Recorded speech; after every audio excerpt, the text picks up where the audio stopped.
Class 9-এর history chapter 1 ফরাসি বিপ্লবের কয়েকটি দিক। ক্লাস 9-এর ইতিহাস চ্যাপ্টার 1 ফরাসি বিপ্লবের কয়েকটি দিক। তোমরা সবাই মন দিয়ে শোনো আর লেখো, সবাই লাইক অ্যান্ড সাবস্ক্রাইবটা দিয়ে দাও। তাহলে ফরাসি বিপ্লবের কয়েকটি দিক।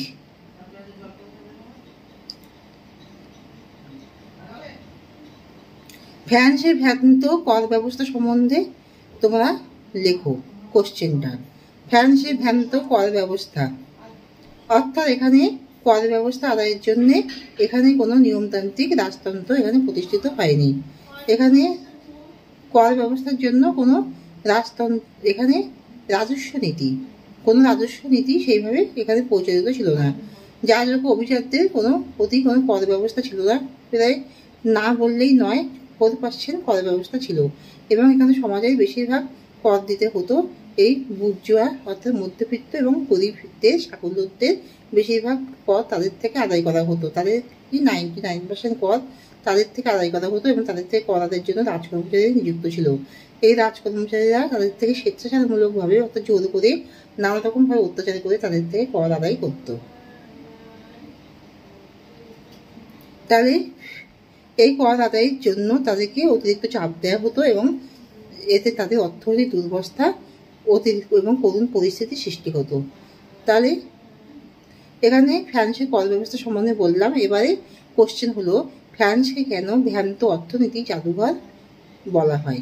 ফ্রান্সকে ভ্রান্ত অর্থনীতি জাদুঘর বলা হয় ফ্রান্সকে, তার কারণ হলো এখানে যে রাজস্ব নীতি ছিল তা ছিল নিয়মতান্ত্রিক নয়। রাজস্ব নীতি এখানে যা ব্যবস্থা ছিল রাজস্ব নীতি তা এখানে পর্যদস্ত করা হতো কেবলমাত্র গরিব শ্রেণীর মানুষের উপরে, অর্থাৎ এখানে বুর্জোয়া ও অভিজাতদের উপরে কোনো রাজস্ব নীতি ছিল না এবং এখানে কর ব্যবস্থা বুর্জোয়া বা অভিজাতদের দিতে হতো না। এখানে গরিব মানুষ অর্থাৎ বুর্জোয়া অর্থাৎ যারা মধ্যবিত্ত শ্রেণীর মানুষ এবং সাকুল্যত অর্থাৎ গরিব নিচু তলার মানুষ, শ্রমিক ও খেটে খাওয়া অসহায় মানুষদের উপরে এখানে যে কর ব্যবস্থা চাপিয়ে দেওয়া হয়েছিল, তাই জন্য এখানে কর ব্যবস্থা যে অসম বন্টন হয় অর্থাৎ এদের থেকে জোর করে যে কর নেওয়া হয় এবং তার জন্য রাজকর্মচারী যুক্ত করা হয় এবং রাজকর্মচারীরা স্বেচ্ছাচারমূলক বা বাধ্যতামূলকভাবে তাদের থেকে কর আদায় করতো। এই জন্য ফ্রান্সকে ভ্রান্ত অর্থনীতি জাদুঘর বলা হয়। সাকুলত কাদের বলা হতো? সাকুলত অর্থাৎ নিচু তলার মানুষদেরকে সাকুলত বলা হতো। শ্রমিক, কৃষক, মজুর, খেটে খাওয়া মানুষ, রাজমিস্ত্রি, ছুতোর, বিভিন্ন গরিব দুঃখী মানুষদেরকে সাকুলত বলা হতো। আর বুর্জোয়া সম্প্রদায় কাদের বলা হতো? তৃতীয় সম্প্রদায়ের মানুষ অর্থাৎ মধ্যবিত্ত সম্প্রদায়ের মানুষদেরকে বুর্জোয়া বলা হতো। এদের বুদ্ধি এবং ক্ষমতা থাকলেও এরা ছিল বংশ কৌলীনের দিক থেকে নিচু, তাই জন্য এদেরকে সকলে অত সম্মান দিত না। অভিজাতদের বিদ্রোহ, অভিজাতরা কেন বিদ্রোহী হয়ে ওঠে?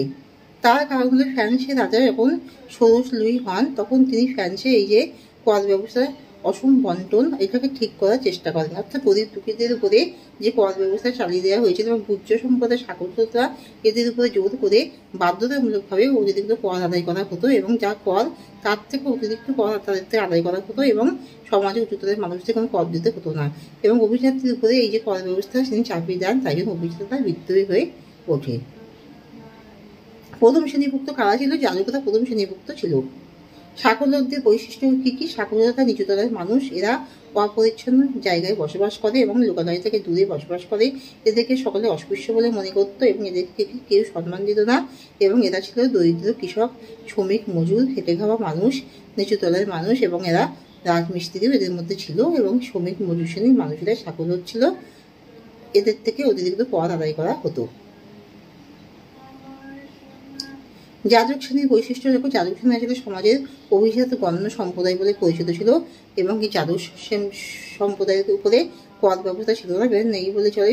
1% কর, তাদের কোনো স্বেচ্ছাচারমূলক ব্যবস্থা ছিল না। যাজক সম্প্রদায়রা সমাজে অগ্রগণ্য ছিল এবং তারা খুবই মাথা উঁচু করে এবং আভিজাত্যের সাথে বসবাস করত।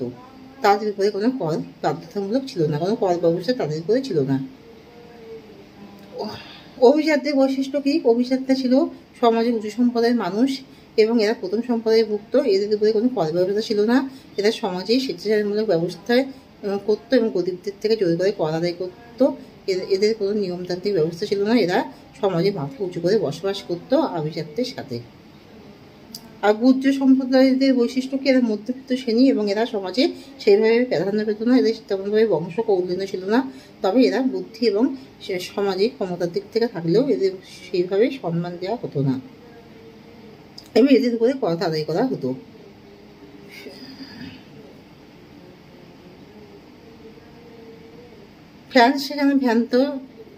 ফ্রান্সকে কেন রাজনৈতিক কারাগার বলা হয়? তার কারণ ফ্রান্সে ফরাসি বিপ্লবের পূর্বে এখানে বাস্তিল দুর্গে বিনা বিচারে এখানে বন্দী করা হতো বলে একে রাজনৈতিক কারাগার বলা হয়।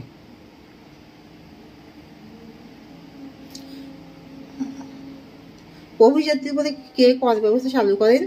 সম্রাট ষোড়শ লুই অভিজাতদের উপরে কর ব্যবস্থা চালু করেন। নিচু তলার মানুষদের, দরিদ্র শ্রেণীর মানুষদেরকে কি বলা হতো? এদেরকে বলা হতো সাগরদ। এবং সমাজের মধ্যবিত্ত শ্রেণীর মানুষেরা কি নামে পরিচিত ছিল? এরা ছিল বুর্জোয়াস নামে পরিচিত। আর যাজক অভিজাত শ্রেণীর মানুষেরা কি নামে পরিচিত ছিল? এরা ছিল প্রথম সম্প্রদায়ভুক্ত নামে পরিচিত। ফ্রান্সকে কে ভ্রান্ত অর্থনীতি জাদুঘর বলেন? Adam Smith. অ্যাডাম স্মিথ কেন ফ্রান্সকে ভ্রান্ত অর্থনীতি জাদুঘর বলেন?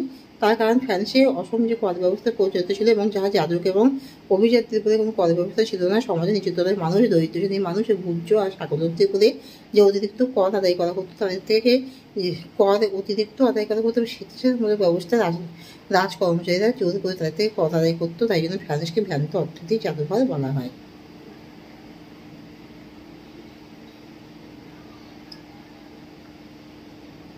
নিচু তলার মানুষের অন্তর্ভুক্ত কারা ছিল?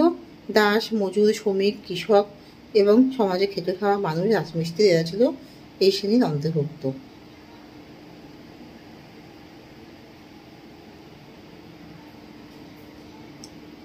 তাহলে এখানে শেষ করছি। তোমরা সবাই কিন্তু লাইক অ্যান্ড সাবস্ক্রাইবটা দিয়ে দিও।